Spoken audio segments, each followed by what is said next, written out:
तो रिसेंटली एक डिबेट बहुत चर्चित है जो कि एक मुफ्ती साहब और हमारे जावेद अख्तर साहब के बीच में हुआ था। और वो डिबेट का टॉपिक था डाज गॉड एग्जिस्ट, क्या गॉड होता है। तो उसी डिबेट के बारे में हम कुछ वीडियोस में डिस्कस करेंगे। कुछ वीडियोस में क्यों है, क्योंकि ये टॉपिक इतना वास्ट है कि एक वीडियो में इसे डिस्कस करना नामुमकिन है। इसका फिलोसॉफिकल एंगल है, लॉजिकल एंगल है, साइंटिफिक एंगल है। तो सबसे पहले हम इस वीडियो में आज के इस वीडियो में हम इस डिबेट के बारे में कुछ चीज़ें मालूम करेंगे कि ये डिबेट एक्चुअली में हुआ क्या, डिबेट में डिस्कशन क्या हुआ, दोनों पक्ष के तरफ से क्या क्या आर्गुमेंट्स उन्होंने रखा और उनके आर्गुमेंट्स के पीछे क्या क्या फ्लॉज भी थे, वो भी मैं समझने की कोशिश करूँगा। तो वीडियो को लाजमी अंत तक देखें। पहले तो आप देख सकते हैं कि ये डिबेट का टॉपिक है डाज गॉड एग्जिस्ट, कि गॉड है या नहीं। ये मुफ्ती शमाइल नदवी और हमारे जावेद अख्तर साहब के बीच में हुआ है। लल्लन टॉप के जो सौरभ द्विवेदी है, लल्लन टॉप के सौरभ द्विवेदी, उन्होंने इस डिबेट को कंडक्ट किया था और बहुत अच्छे से इस डिबेट को कंडक्ट किया। क्योंकि हम इंडियन तो अभी बहुत जो डिबेट है उसमें मार पीट ऐसे बहुत से चीज़ों से हम आदी हो चुके हैं। बहुत दिनों बाद एक अच्छा सा डिबेट हमारे सामने आया जहाँ से हम बहुत से नए चीज़ें हमने सीखा। तो ये डिबेट एक एकेडमिक डिबेट था जो कि ह्यूमैनिटी का एकदम पुराना ओल्डेस्ट जो सवाल है कि गॉड है या नहीं, उसके बारे में ये डिबेट था। ये डिबेट मेनली लॉजिक के ऊपर था और मुफ्ती साहब ने इस डिबेट के बारे में पहले ही कुछ मैंडेट किया, कुछ शराइत रखा। पहले तो कि कॉमन ग्राउंड के लिए उन्होंने रिवोल्यूशन को एक्सेप्ट नहीं किया। रिवोल्यूशन तो मुफ्ती साहब मानते हैं, वही को तो मुफ्ती साहब मानते हैं, जावेद अख्तर नहीं मानते। इसीलिए वही को उन्होंने कोई दलील के तौर पर पेश नहीं किया, जो कि अच्छी बात है। उन्होंने ऐसे बोला कि पेश नहीं करेंगे। फिर क्या है कि उन्होंने साइंस को भी खारिज कर दिया, क्योंकि जावेद अख्तर साहब के पास नज़दीक तो साइंस एक अल्टीमेट सोर्स है नॉलेज के बारे में, लेकिन मुफ्ती साहब के नज़दीक साइंस अल्टीमेट सोर्स नहीं है। फिर उन्होंने क्या बोला कि डेफिनेटिव जो लॉजिकल रीजनिंग है, उस लॉजिकल रीजनिंग को लेके ये पूरे डिबेट में बात होगा कि गॉड है या नहीं। उसके पीछे हमारा जो अकल है वो डिसाइड करेगा। अब यहाँ पे मुफ्ती साहब ने एक बात ये बोला कि जो साइंस है वो फिजिकल रियलिटी को, फिजिकल वर्ल्ड को लेके डील करता है, मेटाफिजिकल वर्ल्ड को लेके इसका कोई डीलिंग नहीं है। तो यहाँ पे मेरा एक सवाल ये है कि ये मेटाफिजिक्स है क्या? मेटाफिजिकल वर्ल्ड क्या है? इसका तो कोई डेफिनेशन जानना चाहिए ना। मुझे तो नहीं पता कि ये मेटाफिजिक्स क्या होता है। ये एकदम नया सा चीज़ है मेरे लिए मेटाफिजिक्स। तो ये एक सवाल ज़रूर बनता है कि मेटाफिजिक्स एक्चुअली में क्या है। तो इसको मुफ्ती साहब ने क्लियर नहीं किया मेटाफिजिक्स को। दूसरा एक चीज़ मुझे दोनों से ही सवाल है, जावेद अख्तर से भी और मुफ्ती साहब से भी, कि एग्जिस्टेंस इटसेल्फ, एग्जिस्टेंस जो वर्ड है इसका मीनिंग क्या है, इसका डेफिनेशन क्या है, इसका कैरेक्टरिस्टिक्स क्या है। हम कैसे नॉन एग्जिस्टिंग किसी भी चीज़ को एग्जिस्टिंग किसी भी चीज़ से अलग अलग करेंगे, डिफ्रेंशिएट करेंगे। हम कैसे जानेंगे कि कोई भी चीज़ एग्जिस्ट करता क्यों है, कैसे है, और उसे हम एग्जिस्टिंग क्यों बोलेंगे, या किसी भी चीज़ को हम नॉन एग्जिस्टिंग क्यों बोलेंगे कि वो एग्जिस्ट नहीं करता। एग्जिस्टेंस का डेफिनेशन क्या है, इसको भी किसी ने एड्रेस नहीं किया। एग्जिस्टेंस के बारे में हम कभी और बात करेंगे, क्योंकि ये भी बहुत वास्ट टॉपिक है। फिर मुफ्ती साहब का जो कोर स्टांस था वो ये था कि जो एग्जिस्टेंस ऑफ गॉड है, गॉड का जो एग्जिस्टेंस है वो एक नेसेसिटी है हमारे एग्जिस्टेंस के लिए। और इसके लिए उन्होंने जो कॉन्टिंजेंसी आर्गूमेंट है उस कॉन्टिंजेंसी आर्गूमेंट को उन्होंने रखा, जो कि इब्न सीना का आर्गूमेंट है। बहुत पुराना आर्गूमेंट है ये, मतलब बहुत पुराना आर्गूमेंट, बहुत पहले से ही ये कॉन्टिंजेंसी आर्गूमेंट चला आ रहा है। जावेद अख्तर ने क्या कहा कि जो कॉन्सेप्ट ऑफ गॉड है उनके नज़दीक वो एक ह्यूमन कॉन्स्ट्रक्ट है, कि हमारा बनाया हुआ है, इंसानों का बनाया हुआ है ये कॉन्सेप्ट ऑफ गॉड, जिसके पीछे कोई भी एविडेंस नहीं है और कोई भी लॉजिक नहीं है। फिर मुफ्ती साहब ने कॉन्टिंजेंसी आर्गूमेंट का यूज़ किया। उन्होंने कॉन्टिंजेंसी के बाद बोला कि यूनिवर्स जो है वो कॉन्टिंजेंट है। कॉन्टिंजेंट यानी क्या, कि ये डिपेंड करता है किसी और चीज़ के ऊपर, इसके एग्जिस्टेंस को लेके। यहाँ पे फिर से वही सवाल है कि एग्जिस्टेंस एक्चुअली में है क्या एग्जिस्टेंस को तो पहले क्लियर करो। फिर ये कॉन्टिंजेंट, इन्होंने जो कहा कि डिपेंडेंसी के बारे में इन्होंने कॉन्टिंजेंसी को यूज़ किया। मतलब एक होता है कि मैं किसी ना किसी चीज़ के ऊपर डिपेंडेंट हूँ। मतलब मैं अगर इस टैबलेट पे ये मार्क कर रहा हूँ, कुछ भी मैं लिख रहा हूँ, तो इसके लिए मुझे ये पेंसिल चाहिए। मैं उंगली से अगर ये करना चाहूँगा तो ये बस मेरा स्वाइप होगा, मैं लिख नहीं सकता। लेकिन इस पेंसिल को यूज़ करके मैं इसके ऊपर कुछ भी लिख सकता हूँ। तो ये एक डिपेंडेंसी है मेरा इस पेंसिल के ऊपर। और आप लोगों को जो मैं समझा रहा हूँ उसके लिए मैं इस टैबलेट के ऊपर डिपेंडेंट हूँ। तो ये कॉन्टिंजेंसी है। दूसरा एक कॉन्टिंजेंसी है जो कि मुफ्ती साहब ने एड्रेस नहीं किया और ज़रूरत भी नहीं था, वो बस टाइम वेस्ट होता, कि हमारा जो वजूद है उसके लिए भी हम किसी ना किसी के ऊपर कॉन्टिंजेंट है, डिपेंडेंट है। कि हम अगर आज यहाँ पे मैं हूँ तो मैं तो पैदा हुआ, मैं तो हमेशा से नहीं था। तो ये भी एक कॉन्टिंजेंसी है, इसीलिए हम लोग कॉन्टिंजेंट है। और ऐसे ही अगर हर कोई किसी के ऊपर डिपेंडेंट है या हर किसी का वजूद किसी से है, तो ऐसे ही हम उसका वजूद या उसका डिपेंडेंसी ऐसे जाए तो एक इनफाइनाइट रिग्रेस पैदा हो जाएगा। ये एक लॉजिकल फैलासी है इनफाइनाइट रिग्रेस। मतलब हर कोई इसे लॉजिकल फैलासी नहीं मानता, ज़्यादातर लोग इसे लॉजिकल फैलासी मानता है, हर कोई नहीं मानता। और ये जो इनफाइनाइट रिग्रेस है, इसे मैं तो कहीं पे नहीं देखा कि एक्चुअली ये एक लॉजिकल फैलासी है। जैसे और भी बहुत से लॉजिकल फैलासीज है, उसमें मैं तो ये नहीं देखा कि ये इनफाइनाइट रिग्रेस एक वैसा कोई लॉजिकल फैलासी है। लेकिन बहुत से फिलोसोफर्स इनफाइनाइट रिग्रेस को एक लॉजिकल फैलासी मानते हैं। तो इसके लिए एक नेसेसरी बीइंग का होना ज़रूरी है ताकि ये इनफाइनाइट रिग्रेस ना हो। कहीं से इस कॉन्टिंजेंट यूनिवर्स का या इस कॉन्टिंजेंट बीइंग से एक शुरुआत हो, और वही है नेसेसरी बीइंग। अब उस नेसेसरी बीइंग का मुफ्ती साहब ने बहुत से बात बोला, बहुत से कैरेक्टरिस्टिक्स दिया, जो कि है उसे इंडिपेंडेंट होना चाहिए, इटर्नल होना चाहिए, पावरफुल होना चाहिए, और यही फर्स्ट कॉज है, यही है गॉड।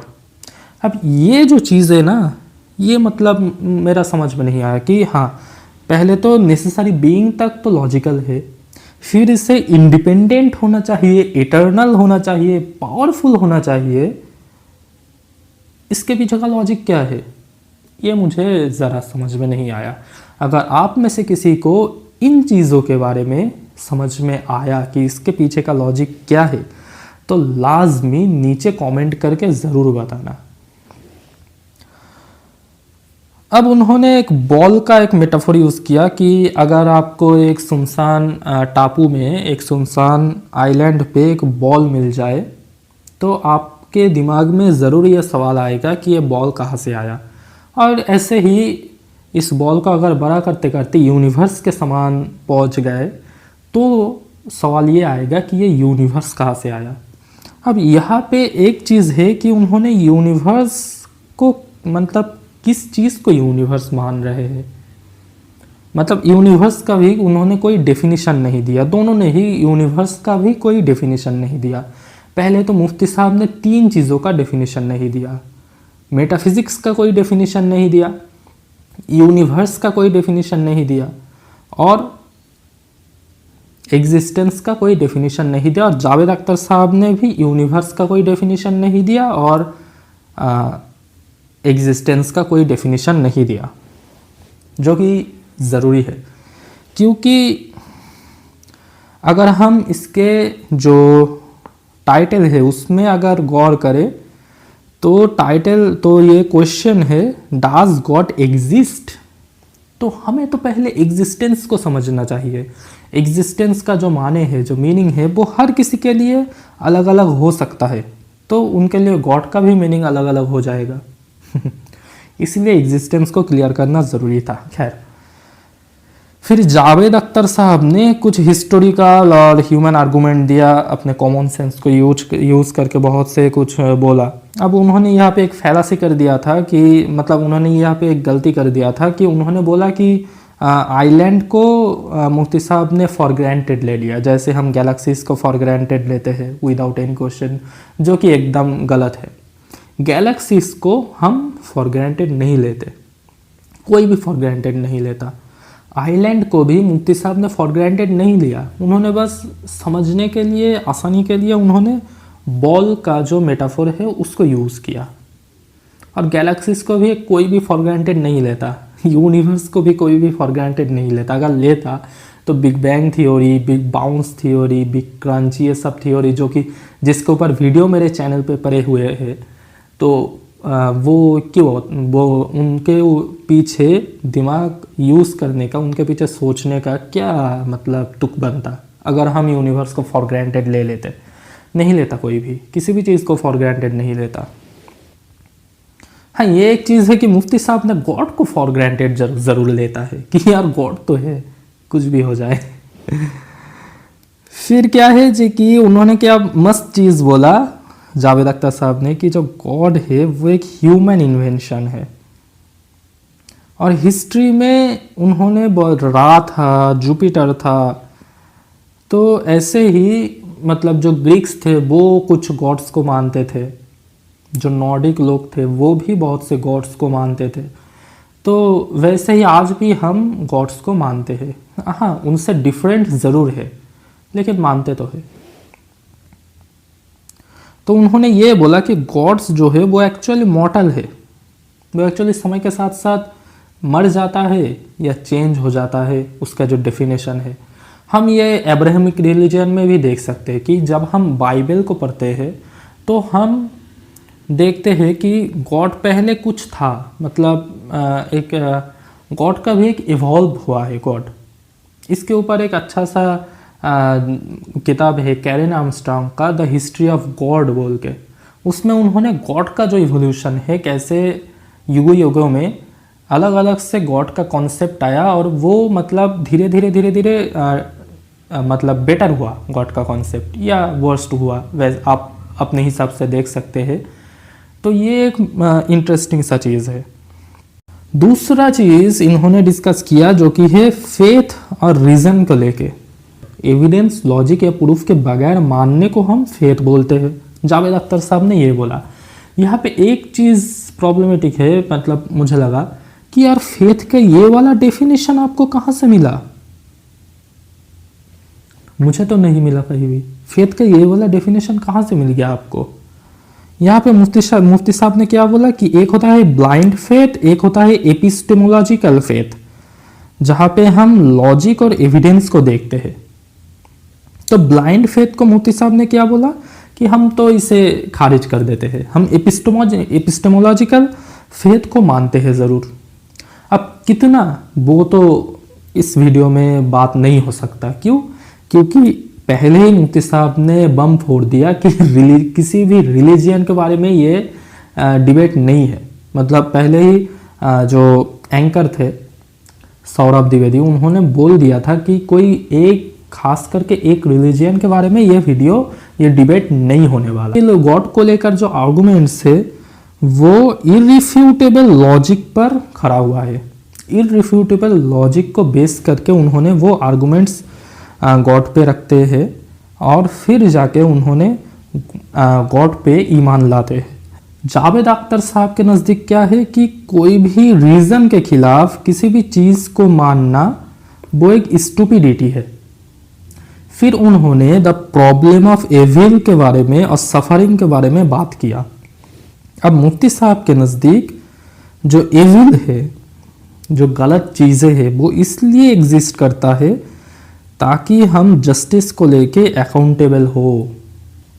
और जो जावेद अख्तर साहब है उनका मानना क्या है कि अगर all powerful, all knowing, all good God है तो मतलब इतना सफरिंग क्यों है? गजा में जो बच्चे हैं वो क्यों मर रहे हैं? यहां पे मुफ्ती साहब ने क्या बोला कि ये जो सफरिंग है वो एक टेस्ट है। और क्या है कि जो गजा में जो बच्चे मर रहे हैं वो उनको मरने के बाद हेयर आफ्टर में जन्नत में जाके उनको बहुत सी चीजें नसीब होगा।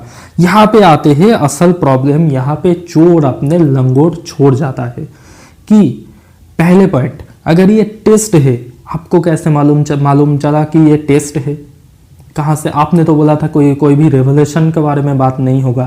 तो यहाँ पे टेस्ट है इस दुनिया में, इसके पीछे का लॉजिक क्या है कि इस दुनिया में ये टेस्ट है? आपने ही बोला था कि कोई भी रेवोल्यूशन के बारे में बात नहीं होगा, बस लॉजिक के बेस पर ही बात होगा।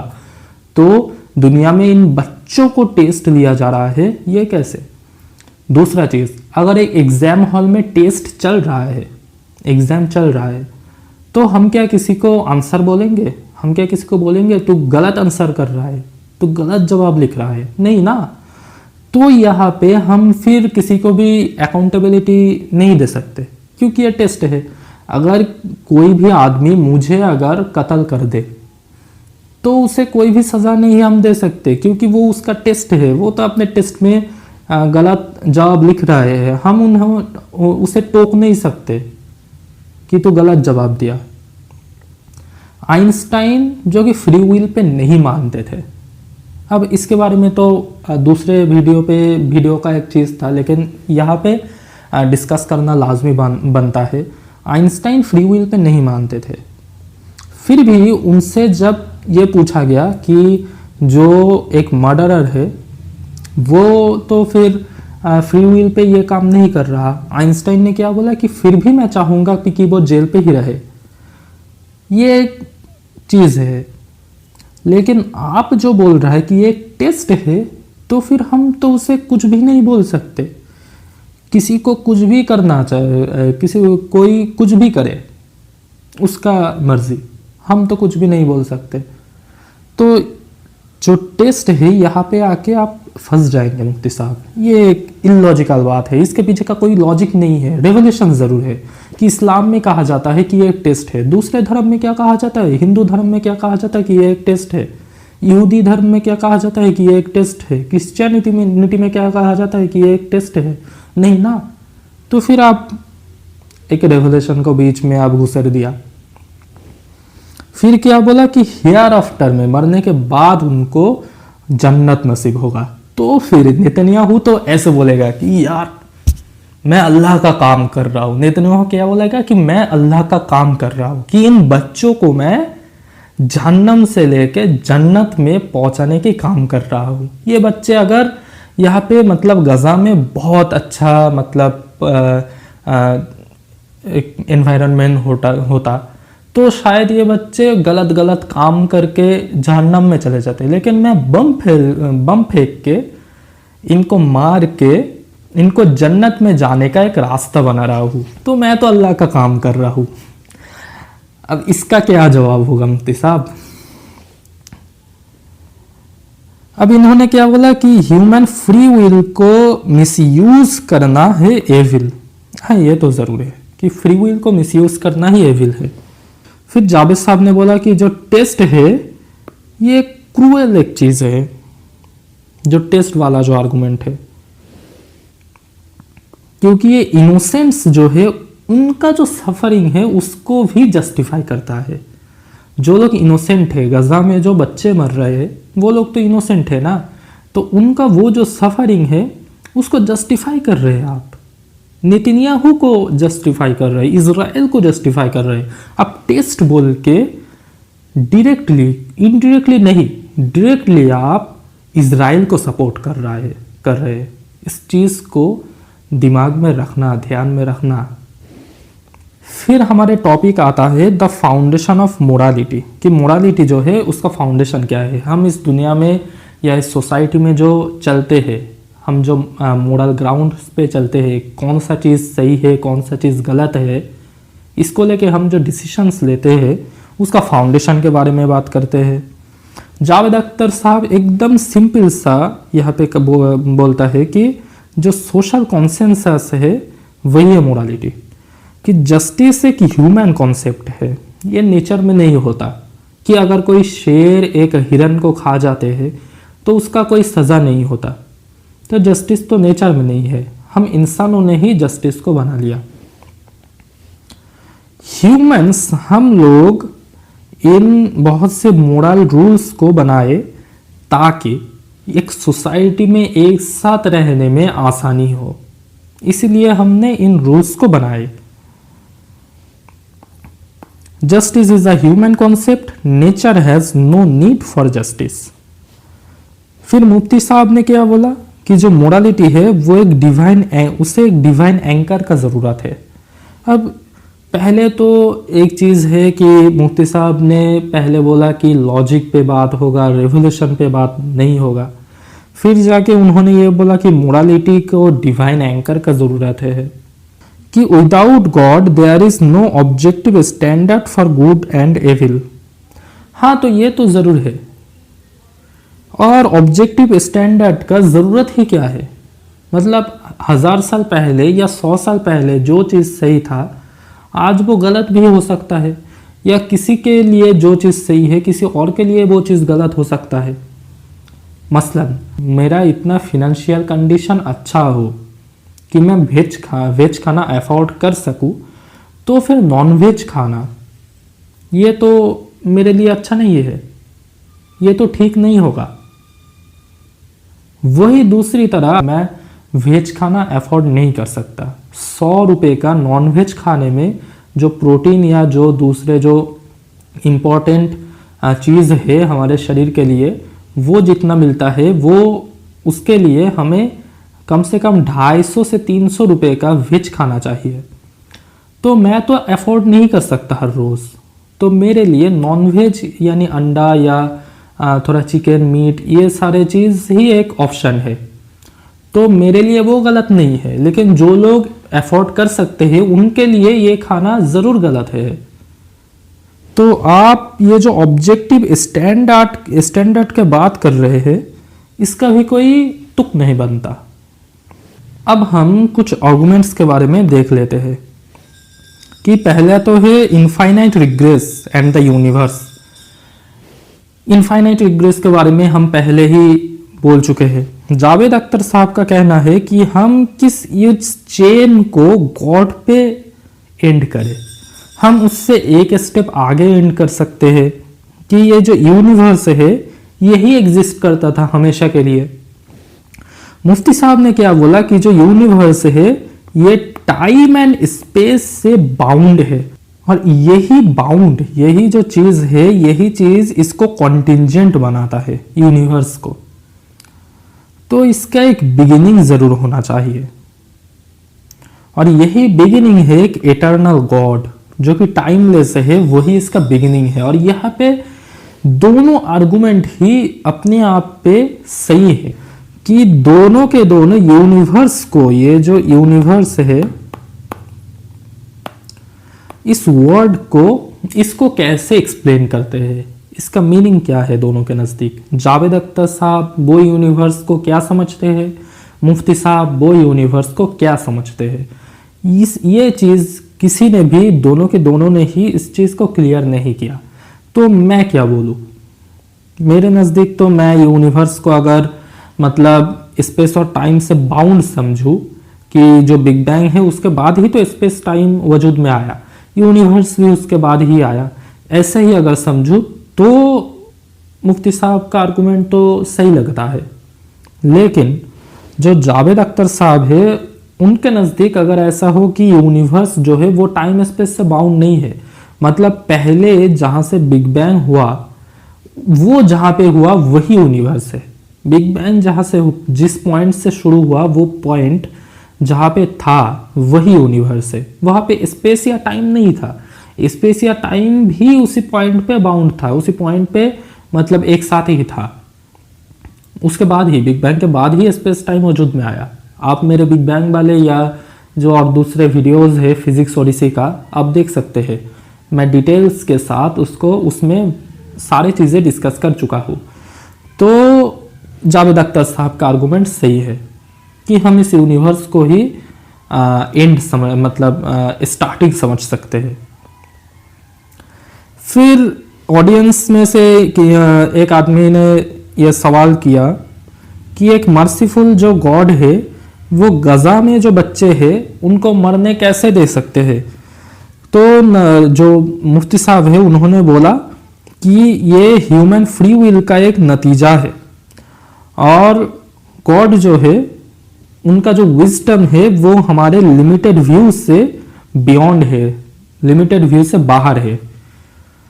तो यहाँ पे उनको उन बच्चों को अल्टीमेट एक रिकॉम्पेंस हेयर उस लाइफ में मतलब मरने के बाद मिलेगा, उनको जन्नत नसीब होगा।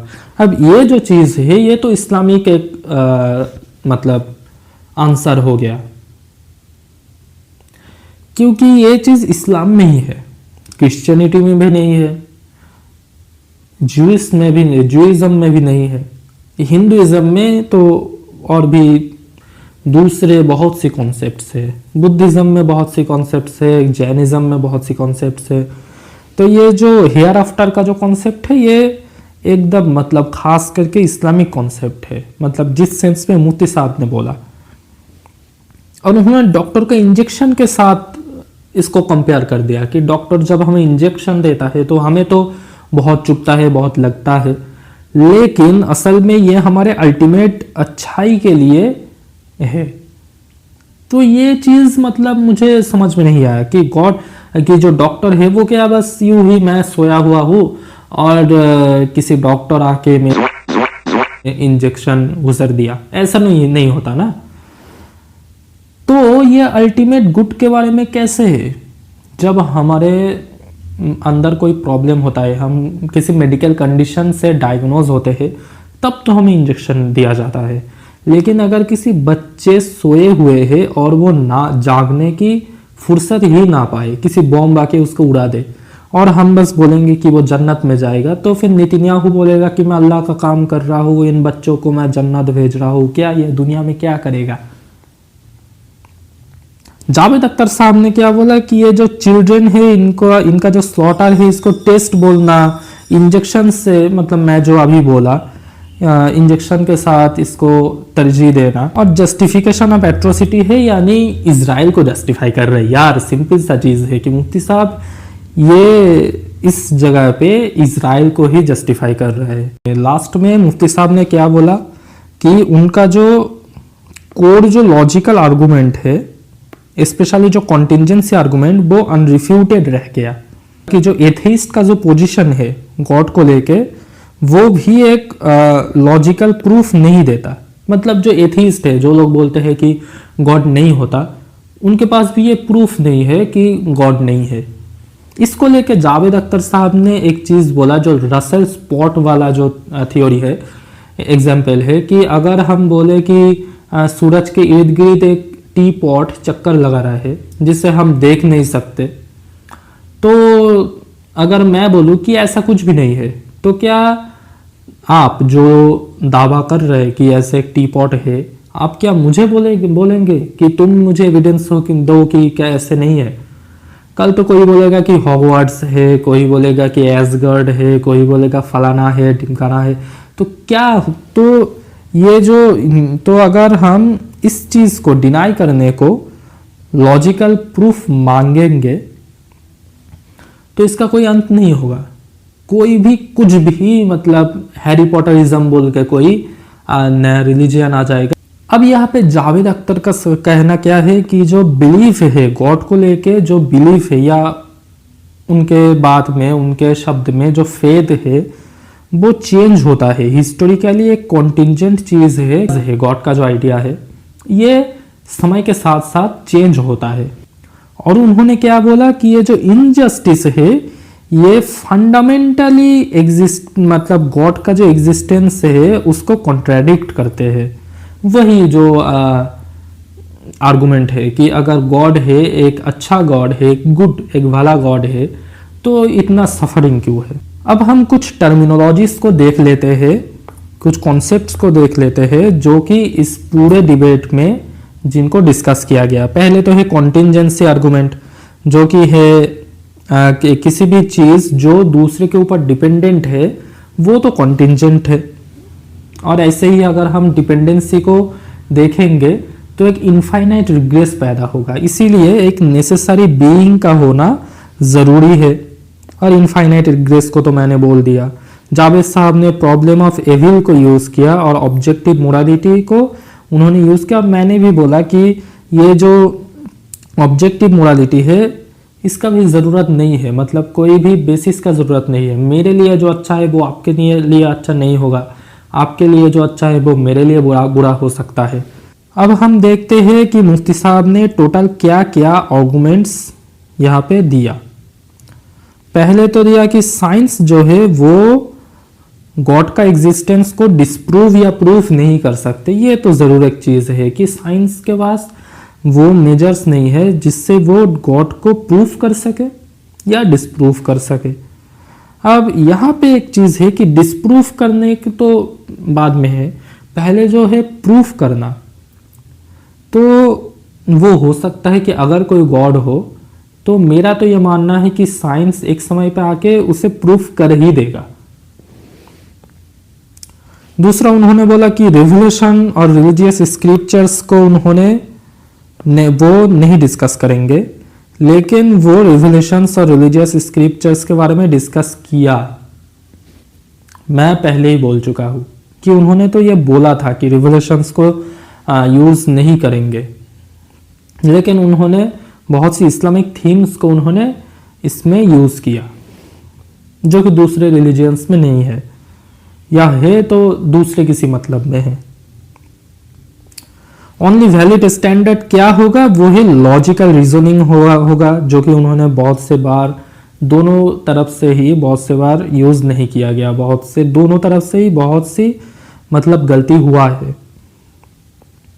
उन्होंने कॉन्टिंजेंसी आर्गुमेंट को यूज किया है, उन्होंने इनफाइनाइट रिग्रेशन को यूज करके जो कि एक लॉजिकल फैलासी है उनके नज़दीक, एक नेसेसरी बीइंग को साबित करने की कोशिश की है।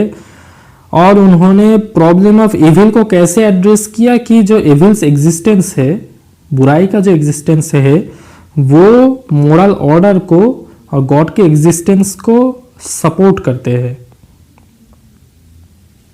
उन्होंने जो फेथ है उसको कैसे मानता है कि जो फेथ के पीछे ब्लाइंड फेथ नहीं है, वो ब्लाइंड फेथ को नहीं मानते, बल्कि लॉजिकल जो फेथ है उसको वो मानते हैं।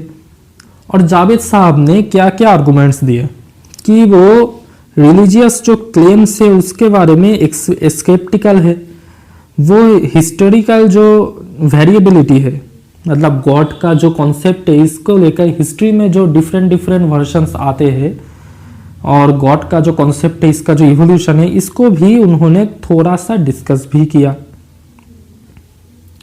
उन्होंने फेथ और बिलीफ में कुछ डिफरेंस दिया जो कि मुझे नहीं पता कि कहाँ से उन्होंने लिया, कौन सी किताब से लिया। हाँ, ये डॉकिंस ने फेथ और बिलीफ के बीच में एक डिफरेंस बोला है, लेकिन वो उन्होंने फेथ को अपने हिसाब से एक टर्मिनोलॉजी बना लिया।